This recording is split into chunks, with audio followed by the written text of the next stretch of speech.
ज्यांना जे सत्तेत गेलेले नाहीत पण ज्यांचा सत्ता मिळवण्यासाठी वापर झालेला आहे असे घटक जे आहेत ते वेगवेगळ्या माध्यमातून संपर्कात आहेत। राष्ट्रवादी अजित पवार गटात राजकीय भूकंप घडण्याची चिन्ह आहेत। अजित पवार गटाचे 5 ते 6 आमदार यांनी शरद पवार गटाचे प्रदेशाध्यक्ष जयंत पाटील यांच्यासोबत मीटिंग केली आहे। विधान भवनातल्या एका खोलीमध्ये ही भेट झाल्याचं सूत्रांनी सांगितलं।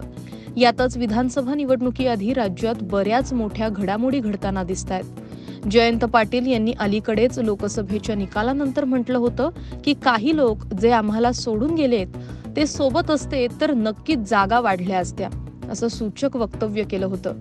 त्याच पार्श्वभूमीवर ही मोठी बातमी समोर आली आहे। सूत्रांनी दिलेल्या माहितीनुसार जयंत पाटील यांची भेट घेणारे हे आमदार पश्चिम महाराष्ट्रातील आहेत।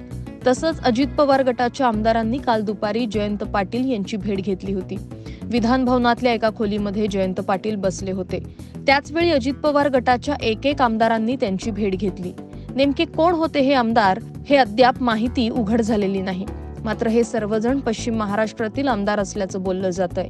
मात्र ज्यावेळी अधिवेशनानंतर जे राजकीय समीकरण बदलतील त्यावेळी हे आमदार शरद पवार गटात प्रवेश करू शकतात असं सूत्रांनी सांगितलं।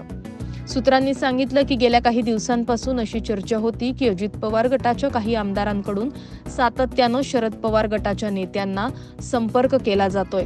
याच पार्श्वभूमीवर ही भेट झाल्याची माहिती समोर आली। तेव्हा आगामी काळात घडणाऱ्या राजकीय घडामोडींकडे संपूर्ण राज्याचं लक्ष लागलंय।